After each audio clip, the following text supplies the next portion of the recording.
Muito boa tarde a todos e todas. Satisfação estar aqui. Agradeço à deputada estadual Tia Ju, a gentileza de ter participado desse evento. Nós estamos operando eventos desse tipo em vários lugares, ao mesmo tempo, em várias comissões. Nós tivemos semana passada a Comissão Nacional reunida, comissões estaduais foram criadas aqui no Rio de Janeiro, no Rio Grande do Sul, em Santa Catarina, em Minas Gerais. Eu cheguei hoje de Minas Gerais, agora de manhã. Semana que vem vai ser criada a de Uberlândia. Amanhã tem uma reunião da Comissão de Minas Gerais, lugar importantíssimo para buscar toda a história da escravidão. Na Paraíba também já está sendo montada a comissão. Em Belém do Pará está operando muito no sentido de produzir a prova da escravidão, a prova do crime da escravidão. Essa Comissão da Verdade da Escravidão, sim, eu queria pedir para a professora Elisa Larkin sentar aqui, junto com a gente, antes que ela queira ir embora. Ela já disse que vai embora, mas antes ela vem sentar um pouquinho aqui com a gente, e também o secretário da Igualdade de São Gonçalo, é isso? Luiz, secretário de São Gonçalo. Senta ali. Professora doutora Elisa Larkin, nossa querida amiga, Nascimento, viúva do nosso querido e eterno, sempre presente em todos os nossos trabalhos, Abdias do Nascimento, com o qual eu aprendi muito. Muitas das coisas que a gente está desenvolvendo aqui é uma continuação de toda a vida do Abdias. Então, o secretário não veio, Nath? O secretário de São Gonçalo, que estava vindo para cá. Está vindo para cá. Bom, então, a Comissão da Verdade ela foi proposta por um conjunto de advogados, juízes e procuradores, pessoas ligadas à área do direito, em outubro do ano passado, na 22ª Conferência Nacional da OAB. E a proposta única, para não dar muita divergência, foi de tratar do tema da reparação e fazer exatamente, seguindo a Comissão Nacional da Verdade da Ditadura, fazer a proposta da Comissão da Verdade sobre a Escravidão Negra e revolver, buscar todo aquele passado da escravidão negra que nunca vem para cima da discussão, nunca vem para cima da mesa. O debate que dominava aquela época era sempre aquele debate das cotas. Eu quero a cota, eu não quero a cota, eu gosto da cota.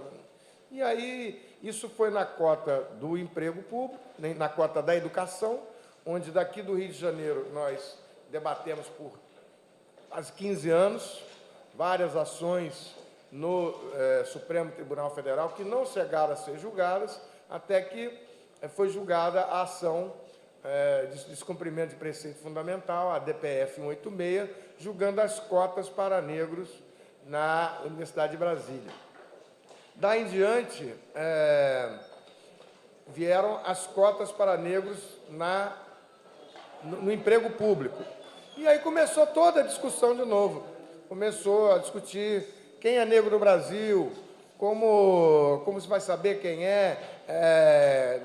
isso é uma importação do ódio racial norte-americano, isso é uma forma de trazer essa discussão toda para cá. Isso tudo é discussão que já havia sido feita nas cotas para negros na educação, nas universidades, que começou aqui no Rio de Janeiro, na UERJ.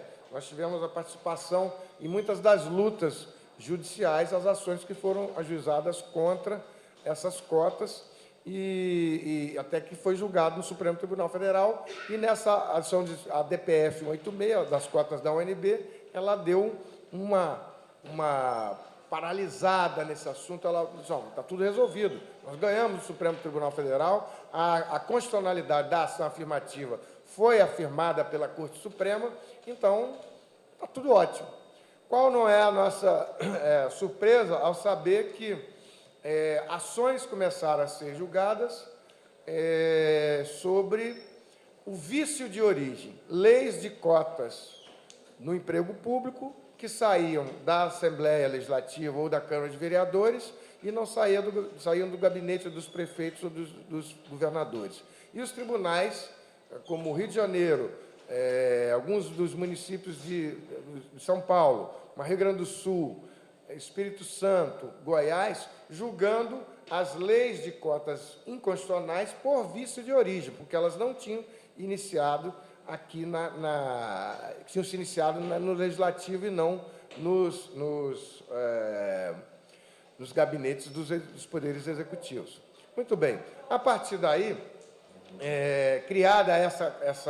feita essa proposta lá em outubro, o Conselho Federal se reuniu em outubro e aí o presidente do Conselho Federal, advogado Marcos Vinícius Furtado, acolhe a proposta da mesa de fazer uma Comissão Nacional da Verdade da Escravidão Negra no Brasil, semelhantemente à da ditadura, que estava investigando os porões da ditadura, e também para buscar e revolver toda a história da escravidão que havia sido apagada da história do Brasil. Todos os fatos relativos aos africanos escravizados, aos afro-brasileiros, que não tinham feito parte dessa história que nós conhecemos. E aí talvez responder a pergunta daqueles que eram e que ainda são contra as cotas e contra a ação afirmativa para beneficiar negros no Brasil. Olha, há um passado todo de sofrimento, uma história toda que precisa ser contada.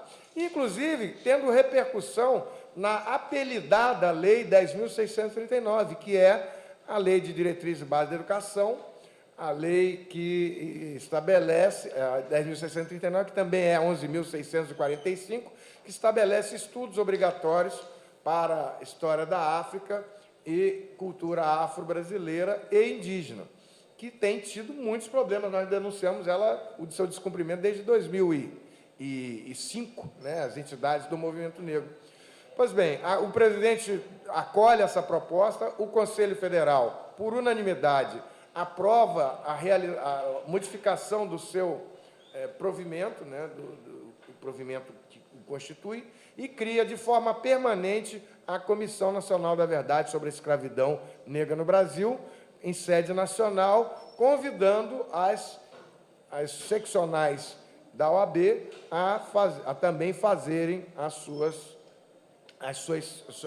comissões estaduais, como aqui do Rio é presidida pelo advogado Marcelo Dias, que não teve oportunidade de comparecer hoje. Mas essas comissões elas estão trabalhando e, a partir daí, nós tomamos posse em fevereiro. A professora Elisa faz parte da Comissão Nacional, o querido amigo doutor Prudente também, e ele é o relator da Comissão Estadual e, na semana passada, foi por mim indicado o relator da Comissão Nacional também. A comissão trabalha com uma metodologia que tem 3 perguntas, que o Prudente, com certeza, vai falar melhor no seu momento aí. Quais foram, por quem foram e como foram praticados os crimes que levaram à escravidão do negro no Brasil, como forma de chegar à conclusão final de incriminação, de responsabilização do Estado brasileiro, esse que foi o responsável pelo crime de escravidão e que permanece vivo até hoje, até os dias de hoje. Muito bem, a partir daí nós tomamos posse em fevereiro e nós vamos passando também nós vamos passando, primeiro, trabalhando aos mesmos tempos. A comissão trabalha com essa metodologia em forma de 2 anos. Esses 2 anos, o Carlos André Cavalcante, por favor, tome assento aqui com a gente, professor Carlos André Cavalcante, é o professor titular de Ciências de Religiões da Universidade Federal da Paraíba, está nos visitando essa semana e vai ser convidado também. Está fazendo parte da Comissão da Verdade lá da OAB da Paraíba e muito em breve também virá fazer parte da nossa companhia, da Nacional. Mas eu dizia, então, que, com isso, nós chegamos à instalação dos 2 anos, só que aí o presidente do Conselho Federal marcou 1 ano para fazer o relatório inicial, um relatório parcial. E é preciso que se diga que, com esse prazo de fevereiro até dezembro, para fazer o primeiro relatório e o relatório final em dezembro de 2016, você não tem como sair apurando tudo. Então, nós estamos fazendo eventos, estamos chamando a academia, chamando as universidades, especialmente os departamentos de História, que já tem muita produção científica desse tipo de investigação. Tem sido impressionante o que tem surgido, e para nós que não somos da área da história e que é um grupo, não vou dizer pequeno, mas esse conhecimento ficou sempre muito dentro dos especialistas da história, dos professores de história. Então, eles acham que todo mundo sabe tudo. E, na verdade, a grande maioria da população não tem esse conhecimento. Então, eu, particularmente, tenho ficado muito impressionado de tantas e tantas coisas que têm aparecido e que eram, talvez, do conhecimento, mas não eram do conhecimento de todos e todo o conhecimento. Muitos sabiam de muitas coisas, mas nem todos sabiam de tudo. Então, isso espalhando pelo resto do Brasil e trabalhando de forma municipal, de forma estadual, tem sido um verdadeiro reencontro. É a refundação da República Brasileira. É você buscar a história do Brasil que não foi contada, a história do Brasil que foi apagada, é conhecer a sua gente, as pessoas que trabalharam para construir essa nação e que foram banidas. Eu tenho citado 2 exemplos para ilustrar isso. Daqui a pouco eu já vou passar adiante a palavra para todos podermos... estou fazendo só um contexto geral, mas 2 coisas. O primeiro, o quilombo do Campo Grande, em Minas Gerais. Está na internet um vídeo do quilombo do Campo Grande ao Martins. Era um quilombo maior do que o de Palmares. A informação é que estamos ao vivo na TV Alerj. Então, esse quilombo de Campo Grande, tudo que você já viu, já veio de conhecimento através das pessoas que vieram trabalhar com a comissão. Esse quilombo do Campo Grande era uma confederação de quilombolas, de Minas Gerais até São Paulo, e que eram quilombolas que eram agricultores.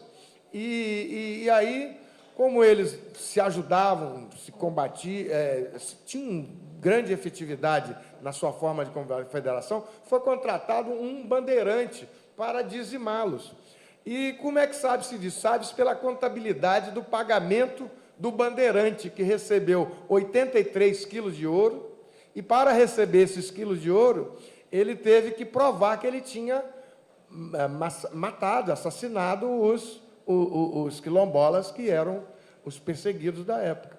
E ele juntou, a forma para ele provar era juntar a cabeça dos negros, quilombolas, ou os pares de orelha. E ele juntou e levou para lá 3.800 pares de orelha. Como é que a gente sabe isso? Por causa da contabilidade. E muitas... Então, um outro caso aqui no Rio de Janeiro, que é o município de Nova Friburgo, a gente sempre conheceu como a Suíça brasileira, e aí temos agora a história de um pesquisador lá, que fez a sua tese de mestrado, dentre vários, falando do passado escravocrata de Nova Friburgo, do barão de Nova Friburgo, da sua fazenda com mais de 700 escravos, e evidentemente que isso foi antes de ser Suíça brasileira, e também dos carregamentos de navios negreiros, que foram 6 que ele trouxe, 6 com 400 escravos cada um. Quer dizer que, então, a história não é bem assim como estava sendo contada, e esse trabalho de investigação, que tem que ser feito com a parceria das universidades, a parceria dos movimentos sociais, a parceria das religiões, especialmente de matriz africana, a parceria do movimento negro, em todos os níveis, em todos os estados, em todos os municípios, contando a história local e buscando trazer essa renovação. Nós vamos, com isso, não só cair pelo que o Prudente chama de incriminação, responsabilização do Estado brasileiro, para fazer o quê? Nós não estamos discutindo a reparação ainda, porque, por estratégia, tudo que você vai discutir que fala em dinheiro, a conversa vai acabar rapidamente. Então, nós não vamos falar em reparação financeira por hora. As tentativas que já ocorreram, do jornalista Fernando Conceição, na Bahia, da vereadora Claudete Alves, lá de São Paulo, que era um montante de pecúnia, um montante de dinheiro, elas acabaram por não ter muito prosseguimento. Então, nós vamos discutir, inclusive, qual pode ser a forma de reparação, que, na minha opinião particular, ela pode ser através das políticas públicas, como a ação afirmativa, da questão das cotas, pode ser nesse resgate da memória, pode ser, e não precisa ser igual. A reparação do município de Nova Friburgo, município de Volta Redonda, de São Paulo, de Alagoas, de Goiás, ela deve ser diferente em cada lugar, de Porto Alegre a Belém, porque diferente também foi a forma desse pesar. E por que tudo isso? Porque os resquícios da escravidão, que constituem o racismo de hoje em dia, estão presentes na vida dos afrodescendentes a todos os momentos. Enquanto o Brasil não conseguir resolver essa chaga, que é o resquício da escravidão, que persiste até hoje, e para isso ele precisa conhecer, muita gente acha que isso não existiu, né? Então, é preciso colocar isso na mesa de discussão e dizer, olha, nós precisamos falar em ação afirmativa por causa dessas coisas todas aqui. Mas não é só isso. Se for, a ação afirmativa fica muito barata, porque, no final, as ações afirmativas são só umas vaguinhas para estudantes ou para funcionários. E a reparação da escravidão é muito maior. Quero dizer que a ação afirmativa, especialmente as cotas, foi um instrumento importantíssimo para que se pudesse buscar todo essa discussão que vem ocorrendo aí nos últimos 15 anos e para trás, desde o tempo da Frente Negra Brasileira, de Abdias. Então, eu acho que nós estamos a caminho, muitas dificuldades, mas também muitas alegrias. Tivemos feito audiência em vários lugares. Outro dia eu participei de uma audiência aqui em São João de Meriti, emocionante, né, organizada pela Comissão Estadual daqui do Rio de Janeiro. Depois da manhã, amanhã tem em Minas Gerais, em Belo Horizonte. A Paraíba vai ter muito em breve. De forma que a única coisa que nós temos como um absoluto compromisso é o dia 28 de novembro de 2015, onde será entregue o relatório da Comissão Nacional, com as contribuições que chegarem das comissões estaduais, que chegarem das universidades, que chegarem de qualquer outra instituição que queira participar. Eu tive, inclusive, na Fundação Casa de Rui Barbosa, também eles estão estudando lá como eles podem se inteirar dentro dessa metodologia e fazer a sua participação. É interessante dizer que o Conselho Federal da OAB pode fazer acordos de cooperação técnica com qualquer instituição que queira participar dentro desse trabalho, dessa metodologia, que é o que nos une, né, e queira dar o seu lado, a sua versão ou um aspecto de cada lugar, de cada visão desse grande passeio pela história do Brasil que não foi contado.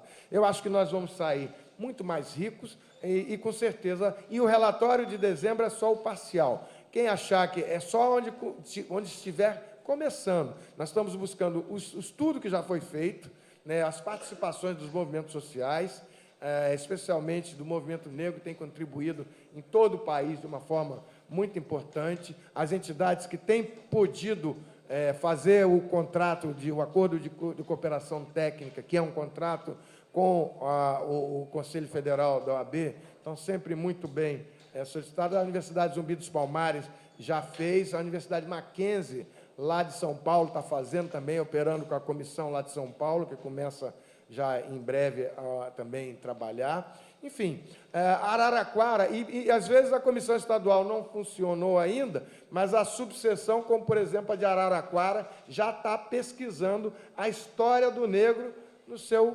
quintalzinho ali, tem levantado muita coisa. Eu, particularmente, estou muito feliz com todo esse trabalho, todos nós estamos muito empolgados com essa verdadeira refundada a República. Eu queria, primeiramente, agradecer a oportunidade de dizer que a gente pretende lançar aqui a ideia.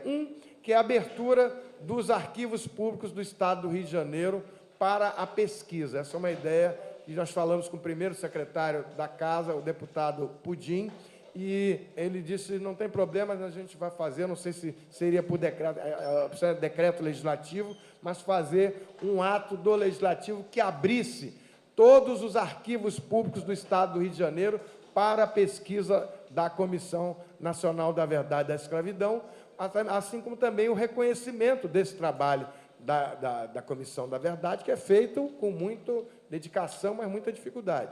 E também que se pudesse, logo a seguir, fazer uma comissão especial da Assembleia Legislativa daqui dos deputados do Rio de Janeiro, onde os deputados passassem eles mesmos a operar essa pesquisa de vários lugares, como fez a Câmara de Vereadores do Rio de Janeiro, através do vereador João Mendes Jesus, que vai estar aqui presente ainda hoje. Ele está com a agenda lá, me disse que lá pelas 4, 5 horas, vamos ver, ele vai estar por aqui para falar de como está andando lá os trabalhos da Câmara de Vereadores. Então, e mais, ele ainda vai mandar para todos os 5.483 municípios o ato de criação da Comissão Especial da Câmara de Vereadores, para que lá eles se multipliquem e você possa fazer. Quer dizer, não é um trabalho que você possa ter controle, não é um trabalho que você possa dizer esse partido aqui está fazendo. Aliás, isso deve ser repelido. É um trabalho suprapartidário, acima de qualquer partido